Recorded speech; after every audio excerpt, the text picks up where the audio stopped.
صل على سيدنا ومولانا محمد وعلى جی ناظرین و سامعین، پروگرام یاد الہی میں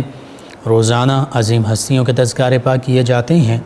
اور اس کے ساتھ ساتھ کچھ ایسے موضوعات پر گفتگو ہوتی ہے جن سے آپ کو رہنمائی حاصل ہوتی ہے۔ آج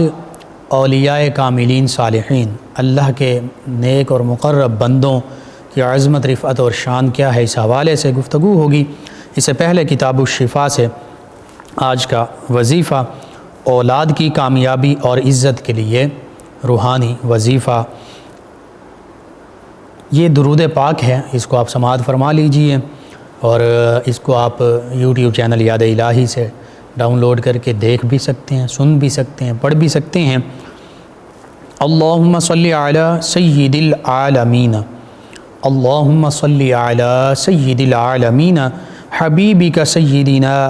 محمد و آلہ، حبیبک سیدنا محمد و آلہ، صلاة انت لہا اہل، صلاة انت لہا اہل وبارک وسلم کذالک، اہل وبارک وسلم کذالک۔ اس درود پاک کو بعد نماز مغرب اور بعد نماز فجر، مغرب کی نماز اور فجر کی نماز کے بعد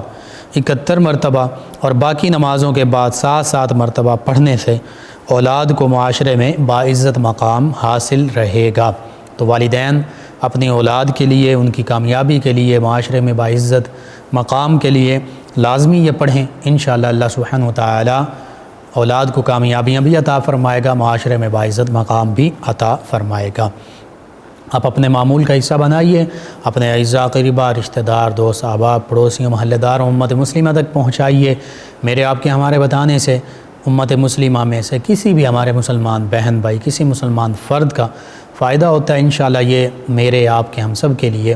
دین و دنیا آخرت میں بھلائی، فائدے اور نجات کا باعث ہوگا۔ جی ناظرین و سامعین، اولیاء کاملین صالحین، ان کا مقام و مرتبہ، سب سے پہلے اگر ہم اس لفظ پر ہی غور کریں اور یہ ٹائٹل، یہ عظمت، یہ شان، یہ لقب، یہ مقام و مرتبہ اللہ سبحانہ وتعالی نے قرآن مجید فرقان حمید میں اپنے ان برگزیدہ اور مقرب بندوں کو عطا فرمایا ہے۔ اولیاء اللہ، یہ قرآن کا لفظ ہے۔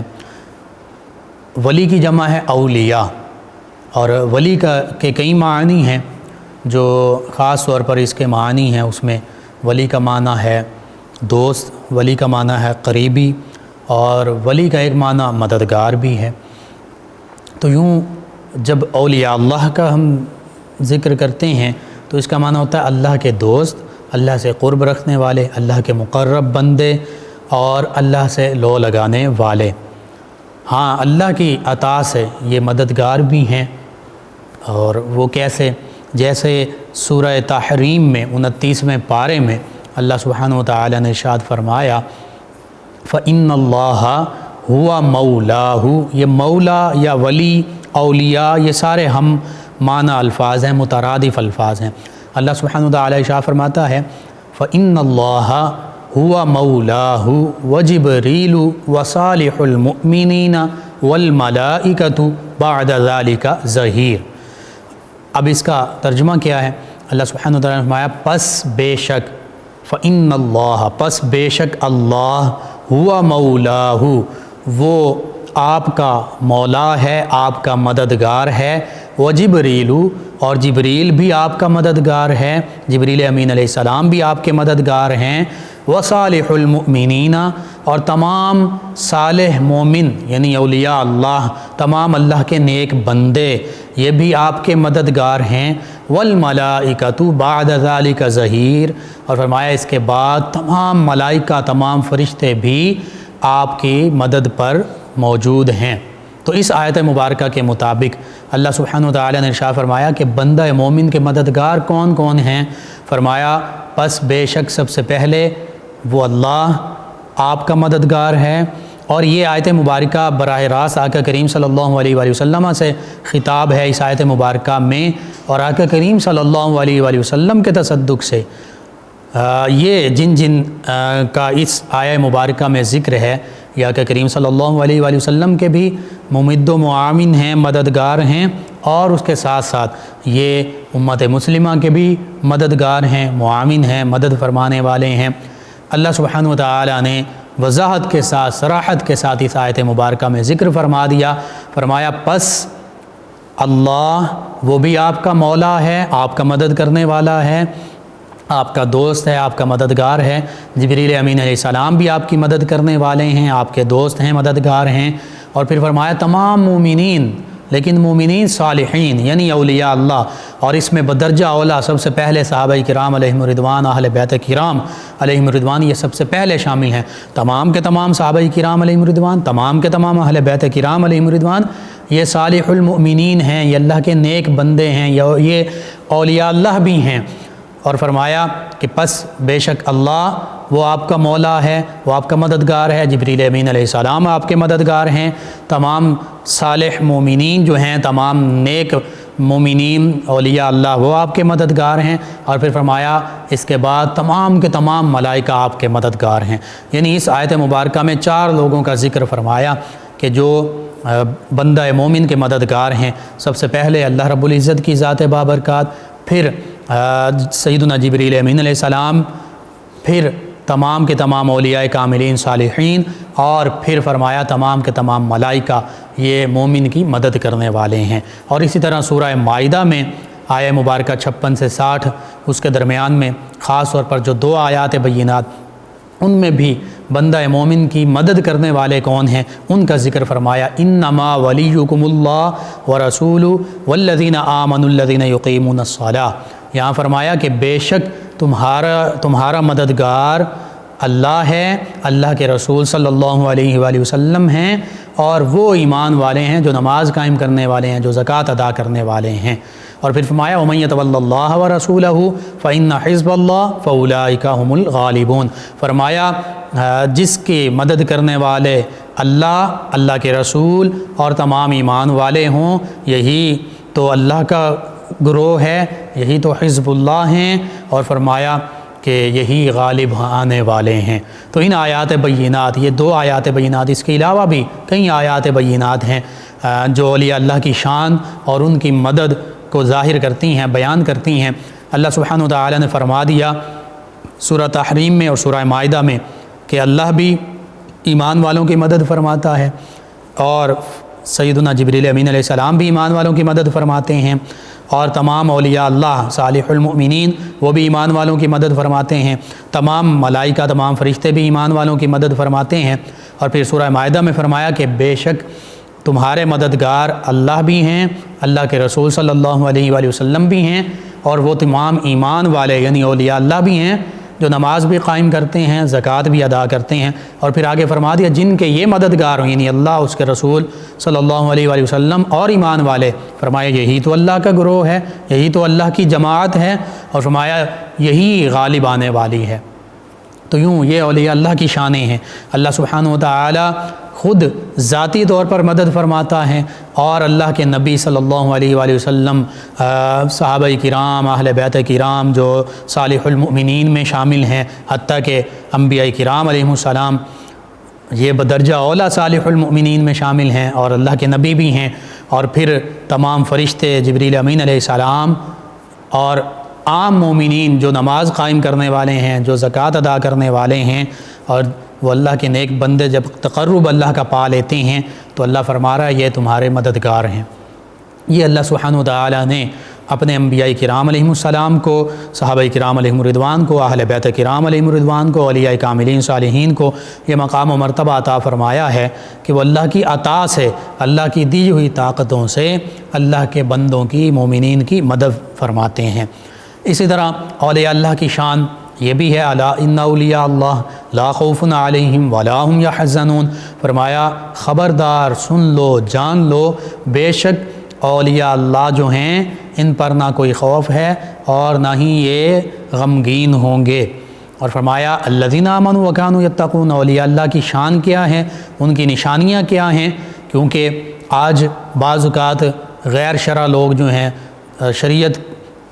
کی مخالفت کرنے والے لوگ بھی اپنے آپ کو کہتے ہیں ہم اللہ کے ولی ہیں، اور جعلی عامل اور جعلی پیر جو ہیں یہ بھی دعویٰ کر رہے ہوتے ہیں۔ تو اللہ سبحانہ وتعالیٰ نے فرمایا کہ اللہ کے ولی کون ہیں؟ فرمایا الذین آمنوا وکانوا یتقون، اللہ کے دوست وہ ہیں، مقرب بندے وہ ہیں، صالح مومنین وہ ہیں جو ایمان والے بھی ہیں۔ الذین آمنوا، اور ایمان کے لیے علم ضروری ہے، چاہے وہ علم ظاہری طور پر مدارس میں پڑھا جائے، قرآن و سنت کا علم ہو، علماء کرام سے حاصل کیا جائے، یا وہ حقیقت میں علم لدنی ہو جو اللہ تعالیٰ کی طرف سے عطا کیا گیا ہو، یا حقیقی اولیاء کاملین صالحین کی نسبت سے، ان کی صحبت سے حاصل ہوا ہو، جیسے سیدنا شیخ عبدالعزیز دباغ رحمۃ اللہ تعالیٰ علیہ تھے، بظاہر امی تھے، کسی سے پڑھا نہیں، کسی مدرسے میں نہیں گئے، عربی تھے، سید تھے، سادات میں سے تھے، آقا کریم صلی اللہ علیہ وآلہ وسلم کی اولاد پاک میں سے تھے، لیکن علم لدنی ایسا حاصل تھا کہ بڑے بڑے علماء کرام قرآن و سنت اور احادیث مبارکہ کا علم ان کے پاس حاصل کرنے کے لیے آیا کرتے، اور احادیث مبارکہ کے بارے میں ان سے پوچھا کرتے کہ یہ حدیث مبارکہ حسن ہے، صحیح ہے، ضعیف ہے یا موضوع ہے، صحیح ہے یا موضوع ہے، یعنی لوگوں نے خود تو نہیں گھڑی۔ تو وہ حضوری والے بزرگ تھے، آقا کریم صلی اللہ علیہ وآلہ وسلم کی اکثر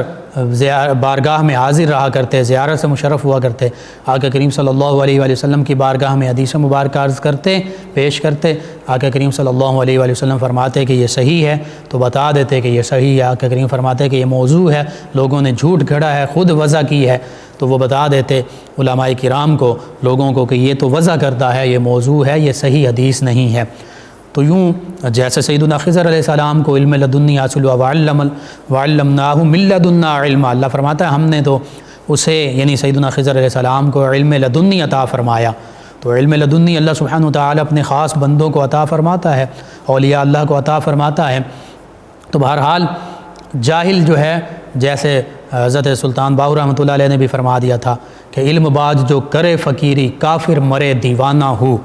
یعنی قرآن و سنت کا علم نہ ہو، شریعت کا علم نہ ہو، اور اس علم کے بغیر وہ فقیری کر رہا ہو، اپنے آپ کو وہ درویش کہے، اپنے آپ کو وہ پیر کہے، تو فرمایا ایسا جو بندہ ہے وہ کافر مرے دیوانہ ہو، یعنی وہ علم کے بغیر فقیری کر رہا ہے، اسے قرآن و سنت کا پتہ نہیں ہے، اسے فرائض واجبات کا پتہ نہیں، حرام حلال کا پتہ نہیں، اللہ کے احکام کا پتہ نہیں، اور وہ اپنے آپ کو دعوے کرتا ہے کہ میں بڑا پیر ہوں، میں بڑا فقیر ہوں، میں بڑا فلاں ہوں، میں بڑا پہنچا ہوا ہوں۔ فرمایا ایسا بندہ پیر فقیر نہیں ہو سکتا، وہ اللہ کا مقرب بندہ نہیں ہو سکتا، وہ کافر مرے دیوانہ ہو، وہ دیوانہ ہو سکتا، کافر ہو کے مر سکتا ہے، اس کا اللہ کی قربت کے ساتھ کوئی تعلق نہیں۔ تو اس کے لیے یعنی اللہ کے اولیاء کی یہ شان ہے، الذین آمنوا، وہ ایمان والے ہیں، کامل ایمان والے ہیں، اور ایمان کے لیے علم ضروری ہے، چاہے وہ علم ظاہر ہو، چاہے وہ علم باطن ہو، علم لدنی ہو، لیکن اور یہ اولیاء اللہ کی جو صفات ہیں، یعنی جس بندہ مومن، جس مرشد، جس پیر و مرشد کا آپ بیعت ہونا چاہتے ہیں، کم از کم 4 اس کی جو صفات ہیں، 4 خصوصیات اس میں ہونا ضروری ہیں، کم از کم۔ وہ 4 خصوصیات کیا ہیں؟ اس کو علماء کرام نے، اولیاء کرام نے لکھا ہے باقاعدہ۔ سب سے پہلا یہ کہ وہ صحیح العقیدہ مسلمان ہو، یعنی روافظ میں سے نہ ہو، خوارج میں سے نہ ہو، دیگر جو باطل فرق ہیں ان میں سے نہ ہو، یعنی معتزلہ نہ ہو، راجیہ، قدریہ، ان فرقوں سے تعلق نہ رکھتا ہو کہ جنہوں نے بعض اوقات کسی نے اللہ سبحانہ وتعالی کی ذات بابرکات پر کذب کا بہتان باندھا کہ اللہ معاذ اللہ جھوٹ بول سکتا ہے، کسی نے دیگر معاملات ایسے کیے کہ جو اسلام سے انہیں ان کے عقائد نے خارج کر دیا۔ تو صحیح العقیدہ مسلمان ہو، اہل سنت و جماعت سے تعلق رکھتا ہو، یہ سب سے پہلی شرط ہے۔ دوسری شرط یہ ہے کہ اس کا سلسلہ، یہ 4 تو معروف سلاسل ہیں، چشتیہ، قادریہ، سہروردیہ، نقشبندیہ، لیکن ان کے علاوہ بھی کئی سلاسل ہیں، سلاسل شاذلیہ ہے، اسی طرح رفاعیہ ہے، اور بھی ہیں، اور 4 صحابہ کرام، 4 خلفاء راشدین سے مختلف سلاسل طریقت جو ہیں منسوب ہیں، اور سینکڑوں میں ہیں، 200-300 تک یہ سلاسل طریقت پہنچ جاتے ہیں۔ سیدنا ابوبکر صدیق رضی اللہ عنہ سے بھی ہیں، سیدنا عمر فاروق اعظم رضی اللہ عنہ سے بھی متصل ہوتے ہیں، سیدنا عثمان ذو النورین رضی اللہ عنہ سے بھی متصل ہوتے ہیں، سیدنا علی المرتضیٰ کرم اللہ وجہ کریم سے بھی متصل ہوتے ہیں۔ تو سلسلہ طریقت اس کا ان چاروں خلفائے راشدین سے متصل ہوتا ہوا آقا کریم صلی اللہ علیہ وآلہ وسلم سے جا ملتا ہو، یہ دوسری شرط ہے۔ خود نہ پیر بن بیٹھا ہو، خود جعلی پیر جعلی عامل بن کر نہ بیٹھا ہو، بلکہ اس کا سلسلہ طریقت جو ہے وہ آقا کریم صلی اللہ علیہ وآلہ وسلم سے متصل ہو، یہ دوسری شرط ہے۔ تیسری شرط یہ ہے کہ فاسق معلن نہ ہو، یعنی اعلانیہ شریعت کی مخالفت کرنے والا نہ ہو، بلکہ باشرہ ہو، باشرہ ہونا یہ شرط ہے تیسری، شریعت پر کامل عمل پیرا ہونے والا ہو، جیسے کہ اللہ نے یہ قرآن میں فرمایا الذین آمنوا وکانوا یتقون، عمر بھر پرہیزگاری اختیار کرنے والے ہیں اولیاء اللہ، تو پرہیزگاری کا پیکر ہوں، باشرہ ہوں، غیر شرع نہ ہوں، یہ تیسری شرط۔ اور چوتھی شرط فرمایا کہ عالم ہو یا کم از کم اتنا علم رکھتا ہو کہ کتابوں سے دیکھ کر پڑھ کر اپنے مریدین کو، اپنے پاس آنے والے متوسلین کو قرآن و سنت اور فقہ شرعی مسائل جو ہیں ان کی تعلیمات بہم پہنچا سکتا ہو۔ یہ چار شرائط ہیں، اگر ان چاروں میں سے ایک شرط بھی مفقود ہے یعنی موجود نہیں ہے تو وہ پیر نہیں ہو سکتا، وہ مرشد نہیں ہو سکتا، اس سے بیعت جو ہے یہ بالکل منع ہے۔ ہاں اگر یہ چار شرائط موجود ہیں کہ صحیح العقیدہ مسلمان اہل سنت و جماعت سے، اس کا عقیدہ صحیح ہو، اور اس کے بعد اس کا سلسلہ آقا کریم صلی اللہ علیہ وآلہ وسلم تک متصل ہو، پھر باشرع ہو، غیر شرعی حرکات نہ کرتا ہو، اعلانیہ فاسق نہ ہو، اور چوتھا علم رکھتا ہو قرآن و سنت حدیث اور فقہ کا، تاکہ اپنے آنے والے مریدین کی رہنمائی کر سکے، کم از کم ظاہری اور باطنی علم، اور کم از کم اتنا علم کہ دیکھ کر پڑھ سکے اور پڑھ کر اپنے مریدوں کی رہنمائی کر سکے، انہیں بتا سکے شرعی معاملات، شرعی مسائل اور قرآن و سنت کی تعلیمات۔ تو یہ چار شرائط جو ہیں یہ جس میں پائی جائیں، کم از کم یہ ہیں، تو پھر اس کی آپ بیعت کر سکتے ہیں۔ اگر ان چار میں سے کوئی ایک بھی شرط موجود نہیں ہے، وہ شریعت کی پیروی نہیں کرتا، شریعت کی مخالفت کرتا ہے، اور بعض اوقات کہہ دیتے ہیں جی ہم دل کی نماز پڑھتے ہیں، اس طرح کا معاملہ، تو وہ پیر نہیں ہو سکتا، وہ جعلی پیر ہو سکتا ہے، وہ سچا پیر نہیں ہو سکتا، وہ اللہ کا ولی نہیں ہو سکتا۔ اسی طرح جس کا سلسلہ متصل نہیں، خود ہی پیر بن بیٹھا ہو، وہ بھی پیر نہیں ہو سکتا۔ اسی طرح جو علم دین نہیں رکھتا اور اپنی حالت بھی سنوار نہیں سکتا، اور مریدوں کو بھی ان کی حالت بھی سنوار نہیں سکتا، ان کو قرآن و سنت اور فقہ کے معاملات ان تک نہیں پہنچا سکتا، وہ بھی پیر نہیں ہو سکتا۔ اور جس کا عقیدہ درست نہیں ہے، وہ خوارج میں سے ہے، روافظ میں سے ہے، مرجیہ، قدریہ، معتزلہ، دیگر جو باطل فرقے ہیں ان میں سے ہے، تو پھر وہ بھی پیر نہیں ہو سکتا۔ تو یہ تو کم سے کم چار شرائط ہیں۔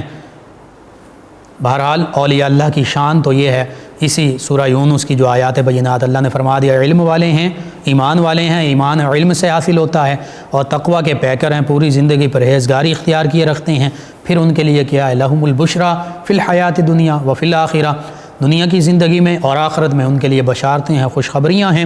اور پھر فرمایا یہ اللہ کے کلمات ہیں، لا تبدیل کلمات اللہ، اللہ کے فیصلے، اللہ کی کلمات، اللہ کی باتیں تبدیل نہیں ہوتی، ذالک هو الفوز العظیم، یہی سب سے بڑی کامیابی ہے۔ اور پھر اللہ کے ولی کون ہے، وعباد الرحمن الذین یمشون علی الارض ہونا،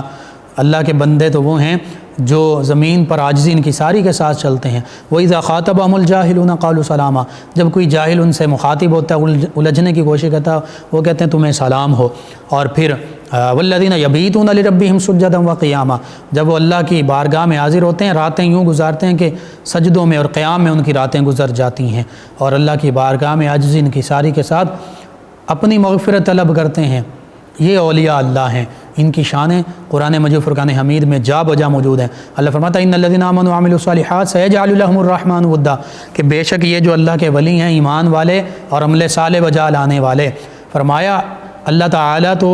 تمام مخلوقات میں ان کی محبت ڈال دے گا، سیجعل لهم الرحمن ودا، ان کی مودت ہر ایک چیز کے دل میں پیدا ہو جائے گی۔ اور احادیث مبارکہ کثیر اس پر دلالت کرتی ہیں، اللہ کے ولی وہ جسے دیکھ کر اللہ یاد آ جائے، الذین رؤوا اذا ذکر اللہ، الذین اذا رؤوا ذکر اللہ، جب اللہ کے ولی کو دیکھا جائے تو اللہ یاد آ جائے، یعنی ان کے چہرے اتنے نورانی ہوتے ہیں، شکلیں اتنی پاکیزہ ہوتی ہیں کہ دیکھتے ہی اللہ کی یاد نصیب ہو جاتی ہے، اور وہ اللہ اللہ کرنے والے ہوتے ہیں، اللہ اللہ کروانے والے ہوتے ہیں، اور اللہ اللہ کیے جانے سے اللہ نہ ملے، اللہ والے ہیں جو اللہ سے ملا دیتے ہیں۔ اولیاء اللہ کی یہ شانیں ہیں۔ اولیاء اللہ وہ ہیں جو خود بھی اللہ کی یاد میں محو ہوتے ہیں، جو ان کے پاس آتے ہیں انہیں بھی اللہ سے ملا دیتے ہیں، انہیں بھی اللہ کی یاد دلا دیتے ہیں۔ اور اولیاء اللہ وہ ہیں جنہیں ماضی کا غم نہیں، فیوچر کا خوف نہیں۔ یہ اللہ سبحانہ وتعالیٰ قرآن پاک میں ان کی شان بیان فرما رہا ہے، اور نبی کریم صلی اللہ علیہ وآلہ وسلم آیا کہ اللہ کے بندے ایسے ہیں، یہ اللہ کی رضا کی خاطر آپس میں محبت کرتے ہیں، اور کل روز محشر یہ نورانی ممبروں پر نورانی صورتوں میں یہ موجود ہوں گے، تو انبیاء کرام اور شہداء کرام ان پر رشک کریں گے۔ حالانکہ یہ انبیاء کرام میں سے نہیں ہیں، اولیاء کرام میں سے ہیں، شہداء کرام میں سے نہیں ہیں، اولیاء کرام میں سے ہیں، لیکن اللہ تعالیٰ انہیں ایسی عظمت اور شان عطا فرمائے گا کہ انبیاء کرام اور شہداء کرام بھی ان کی شان پر رشک فرمائیں گے۔ اور انبیاء کرام کا مقام و مرتبہ تو بلند و برتر ہے، سب سے اللہ کی تمام مخلوقات میں سب سے بلند و برتر مرتبہ انبیاء کرام علیہ السلام کا ہے، پھر صحابہ کرام، اہل بیت کرام، پھر اولیاء کرام، ان کا مقام و مرتبہ ہے۔ بہرحال یہ وہ عظیم ہستیاں ہیں، اہدنا الصراط المستقیم صراط الذین انعمت علیہم، جن کے راستے پر ہمیں چلنے کی، دعا کرنے کی بھی ہدایت کی گئی ہے، اور جن کے راستے پر چلنے کا ہمیں حکم دیا گیا ہے، اور ان پر اللہ کے انعام ہے۔ اولئک الذین انعم اللہ فاولئک مع الذین انعم اللہ علیہم من النبیین والصدیقین والشہداء والصالحین وحسن اولئک رفیقا۔ ان پر اللہ کا انعام بھی ہے، صالحین پر، اللہ کے نیک بندوں پر، اولیاء اللہ پر، اور فرمایا ان کی جو معیت اور رفاقت ہے وہ کتنی خوبصورت ہے۔ تو ان کی معیت اور رفاقت اختیار کرنی چاہیے جو اللہ کے واقعتاً نیک اور سچے بندے ہیں، مقرب بندے ہیں، اولیاء کاملین صالحین سچے اولیاء اللہ میں شامل ہیں۔ اللہ سبحانہ وتعالی سے دعا ہے اللہ تعالی ہمیں ان عظیم ہستیوں کی معیت اور رفاقت بھی عطا فرمائے جو اللہ کے سچے دوست ہیں، مقرب بندے ہیں، اور ان کے تصدق سے عالم اسلام کو سربلندیاں عطا فرمائے۔ اللہم صل علی سیدنا و مولانا محمد وعلی سیدنا۔ آپ سماعت فرما رہے ہیں پروگرام یاد الہی۔ ناظرین و سامعین، اس دوران ہمیں جوائن کیا ہے ہمارے لسنر ہیں، اور نام نہیں لکھا، نام لازمی لکھا کریں۔ کہتے ہیں کہ السلام علیکم انکل جی۔ وعلیکم السلام۔ کہتے ہیں کہ سدا سلامت رہیں جی، شکریہ آپ کا۔ کہتے ہیں کہ ان کی جو والدہ ہیں ان کا منہ اور زبان وغیرہ خشک رہتی ہے، اس حوالے سے کچھ بتا دیں جی۔ درود پاک کی کثرت کریں، انشاءاللہ اللہ تعالیٰ بہتری فرما دے گا، اور اس کے ساتھ میڈیسن لے لیں۔ آپ نے لکھا کہ میڈیسن سے ٹھیک نہیں ہوئی، ہومیوپیتھک طریقہ علاج کو دیکھ لیں اپنا کر، اللہ تعالیٰ شفا عطا فرمائے گا۔ شہزاد صاحب ہیں، انہوں نے کہا کہ ان کی بیٹی ہیں، اور ان کی آگے جو بیٹی ہیں وہ 9 ماہ کی ہیں، تو کسی وجہ سے بچی کی جو والدہ ہیں وہ بیمار ہوئیں، اور انہوں نے دودھ نہیں پلایا کچھ دن، تو اب وہ بچی جو ہے وہ دودھ نہیں پی رہی۔ اس حوالے سے جی اگر ماں بیمار ہو تو اس میں یہ ہوتا ہے کہ بچے کو دودھ چھڑانا نہیں چاہیے۔ بہرحال میں یہ کہوں گا کہ آپ ڈاکٹر سے بھی، لیڈی ڈاکٹر جو ہیں ان سے بھی رجوع کریں، اور اس کے ساتھ ساتھ یا سلامو اس کو پڑھ لیجئے، یا شافی الامراض اس کو کثرت سے پڑھ لیں، انشاءاللہ اللہ تعالیٰ بہتری فرما دے گا۔ افتخار ڈوگر صاحب ہیں، بابا دونا صاحب ہیں، غلام رسول صاحب ہیں ہمارے ساتھ، علی عباس صاحب ہیں، غلام احمد صاحب ہیں، اور غلام حسین صاحب ہیں 208 چک ڈوگراں والا سے، جی شکریہ آپ کا۔ ایک اور ہمارے لسنر ہیں، انہوں نے کہا کہ نکسیر کے لیے کوئی وظیفہ بتا دیں جی۔ نکسیر کو روکنے کے لیے سورۃ البینہ 30ویں پارے میں اس کو 3 مرتبہ پڑھ کر ملتانی مٹی پر دم کر کے مٹی ماتھے پر لگائیں، انشاءاللہ نکسیر جو ہے یہ پھوٹنے کی بیماری ختم ہو جائے گی۔ یا دوسرا یہ ہے کہ سورہ ہود اس کی آیت مبارکہ 44، سورہ ہود آیت مبارکہ 44 کو بلینک پیپر صاف کاغذ پر لکھ کر مریض کے ماتھے پر باندھ دیں، فوراً نکسیر بند ہو جائے گی۔ اور ان کے علاوہ ایک اور ہمارے لسنر ہیں، کہتے ہیں السلام علیکم جی۔ وعلیکم السلام۔ کہتے ہیں بھائی کیسے ہیں آپ جی؟ الحمدللہ۔ کہتے ہیں آپ کا پروگرام بہت اچھا ہوتا ہے، ہم روزانہ سنتے ہیں۔ یہ کہتے ہیں صدقے کا گوشت یا انڈے چھت پر رکھنے سے صدقہ ہو جائے گا، ایسا کرنا صدقے کے لیے بہتر ہے یا نہیں؟ جی میں عرض کرتا ہوں، جو آپ گوشت یا انڈے یا کوئی بھی کھانے پینے کی چیزیں یا پیسے اللہ کے راستے میں خیرات کرنا چاہتے ہیں، دینا چاہتے ہیں، تو سب سے بہتر عمل یہ ہے جو مستحق ہے، یعنی ایسے لوگ ان کو ڈھونڈیے، سب سے پہلے اپنے رشتہ داروں میں، پھر پڑوسیوں محلے داروں میں، اس کے بعد کہیں بھی جن کا کوئی کمانے والا نہیں، کوئی بیوائیں ہیں، کوئی یتیم ہیں، کوئی معذور ہیں، بیمار ہیں، مجبور ہیں، تو جن کو فاقے ہیں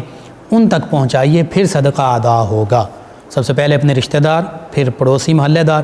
اور اگر ان رشتہ داروں میں بھی کوئی نہیں، پڑوسیوں میں بھی کوئی نہیں، محلے داروں میں، تو پھر کہیں بھی جو آپ کو مستحق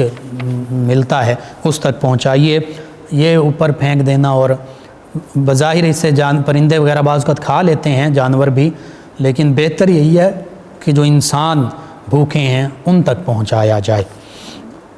جی ناظرین و سامعین، آپ تمام ویورز لسنرز کا شکریہ، آپ ہمیں جوائن کرتے ہیں۔ پروگرام یاد الہی کا وقت ختم ہو جاتا ہے، انشاءاللہ کل صبح دوبارہ آپ سے ملاقات ہوگی۔ پروگرام یاد الہی میں اپنے میزبان محمد لقمان رضا اور ہماری ٹیم کو اجازت دیجیے۔ اللہ نگہبان۔ اللہم صل علی سیدنا و مولانا